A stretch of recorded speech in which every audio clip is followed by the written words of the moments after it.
The month is November 1864.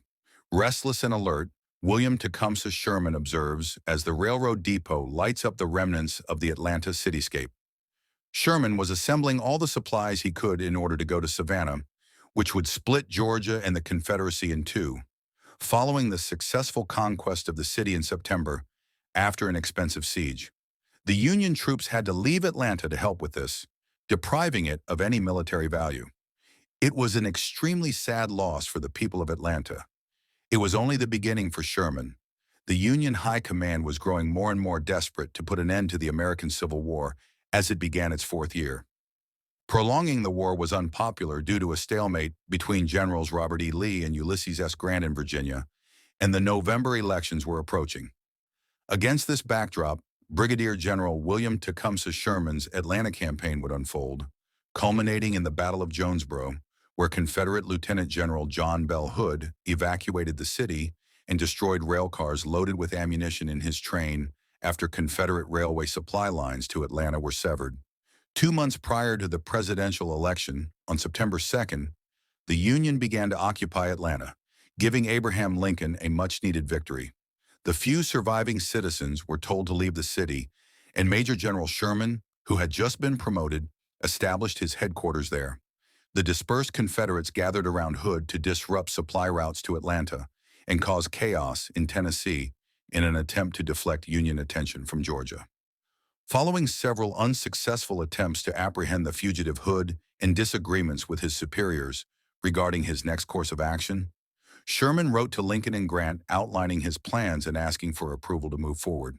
He wrote, "I propose we break up the road from Chattanooga and strike out with wagons for Milledgeville, Millen, and Savannah. Georgia is pointless to invade until we can repopulate it, but destroying all of its homes, roads, and citizens will severely impair its military capabilities. I'm able to make Georgia howl and march." On November 2nd, after much consideration, Grant only replied, "Go as you propose." Any leader hoping to achieve big things would greatly benefit from having easy access to information. For this reason, I would like to suggest Opera, the sponsor of today's film, a web browser that is more intelligent, safer, and faster than standard browsers, and has all the features you need for privacy, security, and all of your online activities. Opera's dynamic UI and features, which adjust to my browsing habits and offer more space, simpler navigation, and more seamless interaction, increase my productivity, and make internet browsing easier and more effective. It can be difficult to conduct historical research for movies like this, particularly when I have dozens of tabs open on various subjects on my computer at once. Opera's tab islands provide a straightforward method for me to divide up my browsing sessions without being overloaded with tabs, which helps me locate the information I need fast. I can explore with distinct tab islands, swap between islands to keep my attention on my task, and collapse or extend islands with a single click to conceal stuff and create space. Aria, Opera's free limitless native AI, is another great tool that I like. It can interpret, investigate, and explain any text you highlight on a page. Along with completely integrated messaging apps like Facebook Messenger, WhatsApp, Telegram, and others, Opera also has music players like Spotify, Apple Music, and Tidal. Click the link in the description below to support our channel, download Opera for free, and enjoy the fastest, most dynamic, and easiest to use web browser on the market. 3 days after Lincoln was re-elected, on the 11th, Union troops began demolishing Atlanta's railroads. Sherman's army was ready to march the 225 miles to Savannah, a seaside city, by the 15th. However, he first gave the order to destroy Atlanta's commercial and industrial infrastructure, leaving only the city's private residences and churches intact. Nevertheless, the fires spread to several residential neighborhoods. Nearly 40% of the city had been devastated by the time his troops left on the morning of the 16th. Sherman marched southeast into Macon with Major Generals Oliver Howard at his right and Henry Slocum at his left. With 62,000 troops, Sherman's army was primarily composed of infantry. In addition, there were 2,000 artillerymen with 64 guns and a cavalry division of 5,000 soldiers. These forces were now dependent on the resources of the Georgia countryside for nutrition throughout the 225-mile march, after destroying their only supply line. Along their route, foraging units were sent to communities to collect as much food as they could, with the explicit directive to refrain from breaking into civilian residences. They were instructed to concentrate on purchasing goods from the more affluent locals. In actuality, all that these foragers observed was free land. Union foragers robbed homes for valuables, clothing, jewelry, wigs, and anything else that might be sold or flaunted, in addition to snatching cattle, meat, and cereals. Some Southern families chose to bury their belongings, frequently so that soldiers might find them with the help of their slaves. At best, the Confederacy's defenses against Union pillagers were weak. At Macon, a garrison of several thousand militiamen, led by Lieutenant General William Hardee, assembled to confront Howard's Union soldiers, only to watch as their movements veered to the east of the town. Hardee quickly realized that Sherman was using a feint to leave his target unclear. At Macon, in addition to this motley crew, there were also nomadic cavalry groups under the command of Major General Joseph Wheeler. These units executed any captured Yankees in summary fashion and were particularly successful at apprehending foragers in the act. One of Howard's escorting cavalry battalions was attacked by Wheeler's as he continued his feint near Macon, and as they pursued, they were tricked into a trap. Wheeler's cavalry would leave their Union pursuers to contend with near Griswoldville, a few miles east of Macon, where 3 brigades of the Georgia militia were advancing. Although this fight helped divert some of Howard's column, the Georgia militia suffered disproportionate losses as the overwhelming federal numbers swiftly overpowered the resistance. The richer areas of northern Georgia were traversed by the mounted foragers, who took the initiative to liberate the slaves who worked on plantation land in addition to destroying it. Those wretched Yankees were thieves and raiders in the eyes of the typical Southern aristocrat. They were a chance for liberation for the men, women, and children who were kept in bondage. The newly freed slaves, who eventually numbered in the thousands, rushed to Union soldiers and marched alongside them. Although it was a morally right thing to do, feeding such a big crowd off of rations and foraging proved difficult, and many of the marching officers had conflicting ideas about how to handle it, one of which ultimately led to catastrophe. The governor and state government fled when Slocum's wing stormed into Milledgeville, the state capital, on the 23rd. Federal forces staged a fictitious vote to revoke Georgia's separation from the Union within the Capitol building.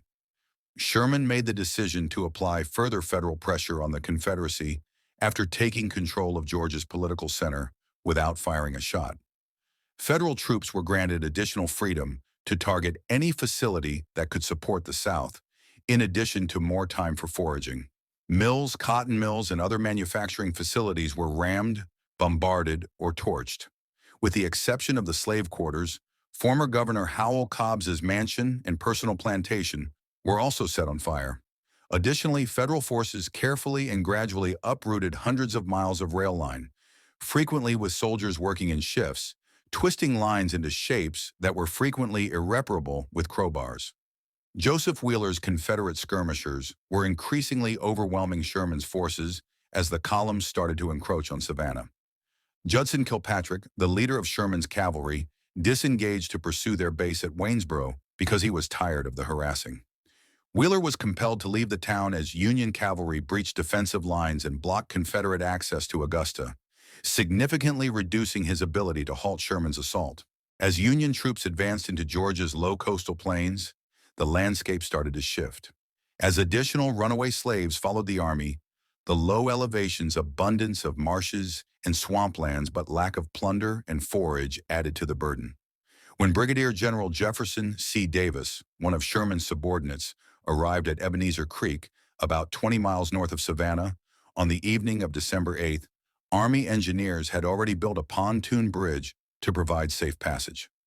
Over the course of the following few hours, Davis ordered his 14,000 troops to cross the bridge. At the last minute, he ordered the bridge to be cut and brought back ashore, preventing the 600 escaped slaves from crossing, which is likely the worst atrocity that occurred throughout the march. They were essentially left behind on the west bank of the creek, with the Confederate cavalry arriving to decide their destiny. Wheeler's forces killed or captured many of these freedmen who attempted to swim across the freezing river for safety, with some receiving assistance from various Union soldiers. The prospect of 500 or 600 black women, children, and elderly men being sent back to slavery by such a hellish copperhead as Jeff C. Davis was just too much, according to Major James Connolly, one of the many individuals who strongly objected to this decision. I expressed my opinion on such a cruel, barbaric process to his staff officials. Because there weren't enough seasoned field commanders, the guilty Brigadier General Davis maintained his post despite protests reaching Sherman. Sherman believed that such an act needed to be made right since it could not be tolerated again. This incident would serve as the catalyst for Sherman's Special Field Order No. 15, which called for the provision of fertile land for the freed slaves and their families. Sherman's response to the enemy's use of anti-personnel mines was far less sympathetic. When Sherman's forces got closer to the last few miles to Savannah, they started coming across what were then known as torpedoes, which had a terrible, devastating effect on Union morale. When Sherman was near death and had witnessed firsthand how Union prisoners of war were treated by their captors, he gave the order for Confederate prisoners to use any available means to clear the minefields, even if they were unaware of the location of the torpedoes. Sherman's main army finally arrived on the outskirts of Savannah on December 10th, where they ran into Confederate General Hardee. Sherman's main column was blocked in its tracks by the defenses Hardee had built with his 10,000 soldiers entrenched. After traveling hundreds of miles and hoping to be resupplied for a possible siege, Sherman dispatched a small contingent to capture Fort McAllister on the coast. On the 13th, they drove out a small Confederate garrison and eventually made it to the sea, enabling the U.S. Navy to replenish the beleaguered forces. Sherman sent ultimatum to Hardee on the 17th, requiring the surrender of Savannah or face an overwhelming army, after a new supply channel was established for the first time in more than a month. Hardee could not decide whether to give up or to keep going, so he did neither. When the Confederate garrison crossed the Savannah River and headed north on the 20th, the mayor of the city had to give Sherman the city's keys himself. General Sherman had accomplished the unthinkable by subduing Georgia without the assistance or communication of his fellow Northern allies. Almost unopposed by Confederate opposition, his army marched through the countryside. With the same dedication to the scorched earth methods that defeated Georgia, the now famous individual attempted to repeat this technique throughout the Carolinas. In order to reach Robert E. Lee in his rear flank, Sherman was prepared to forge a deadly route. The blood had trickled down my throat, nearly suffocating me, and I had no time to tend to it. I worried giving in to my thirst before I could get to water, since it seemed to be awful. Girard and Jackson rode ponies they had concealed in the brush as we emerged from the thicket, while the lieutenant and I walked. We made only a few steps farther before coming upon a horrifying scene. We ended up on the spot where the Indians and our command had battled during their withdrawal. After the savages overran them, the squad's knives stripped and disfigured a number of guys. We didn't stay because we couldn't help any of the males. In the dim light, we traced the path left by the corpses of horses and soldiers. We came upon a group of 8 or 10 mounted Indians, approximately 100 yards away, as we got closer to the river. In an effort to blend in with the Indians, the lieutenant and I tried to hide behind the ponies that Jackson and Girard were riding. To our relief, though, they appeared suspicious and ran away in the opposite direction. We accelerated and soon arrived at the river where the command had hurriedly crossed during their frantic withdrawal. We looked for any indication of where they had climbed the high bluff on the opposite river, but all we could see was a tall, dark bank. A flat, roughly 50-yard-wide river bottom area seemed to be nearby. Holding onto shrubs at the edge, the lieutenant whispered to me to go into the water and measure its depth. When I dove in, I discovered that the water was approximately neck deep and had a powerful current that nearly carried me away. Assisted by the lieutenant, I climbed out fast. He wasn't content, though, until he gave it a try. He thought we couldn't cross at that moment, but I held him as he went into the water. We hadn't had a drink of water in many long, exhausting hours, so I pulled off my big slouch hat, which had a gallon-sized crown, filled it with water from the stream, and distributed it. We all agreed that it was the tastiest water we had ever tasted after each man finished drinking till he was pleased. As night was falling, we cautiously looked for a ford along the swift-moving stream's bank. It appeared to be a risky endeavor, because all of the streams in that area were nearly out of their banks due to the melting snows in the mountains at that time of year. We could see and hear large groups of Indians dancing in a warlike manner around flaming wood and brush piles in the back and along the river. The area surrounding them was illuminated by the fires, and the Indian shapes were clearly visible as they leaped and flailed their weapons. I shall always remember those savages' strange appearance, as their whoops and cries clearly reverberated across the valley. Ha ha, was the only musical accompaniment. We later found out that they had 3 of our comrades' heads, and that these red demons had partially roasted these individuals in the fires. Even the squaws appeared to be participating in the thrilling dances. Asterisk. It was evident to us from the excitement that the Indians had a wonderful day. We assumed that our companions had likely used the darkness to further escape, as we had not heard from them since dark. One thing we were aware of was that crossing the river was our only chance for safety. We proceeded to march upstream cautiously and slowly, but we were unable to locate a fording site. Then, upon launching the initial assault on the settlement in the afternoon, we made the decision to go back to where the command had crossed. We arrived at a location where it appeared probable that we might cross the stream at this point. When I waded in, I discovered that the water was only slightly over my knees and that the current was slower. The others trailed after, and we eventually realized we were on an island after crossing what we thought was the main stream. This strip of land, which was quite large, nearly a mile long and several hundred yards wide, was divided by the river a short distance above and ran on both sides. Thick clusters of blueberry plants, some spanning up to 20 square yards, were scattered throughout. Along with some tall, unpleasant grass that reached our waists, this island also had some immature cottonwood trees. We assumed we were on the opposite bank when we traversed the island diagonally, but all of a sudden we were back at the river. This greatly perplexed us. We hadn't seen this island when we wrote to the afternoon attack, and we questioned whether we might have gotten lost and turned around. We made another unsuccessful attempt to cross the main stream because all we could see across the other side were sheer insurmountable bluffs.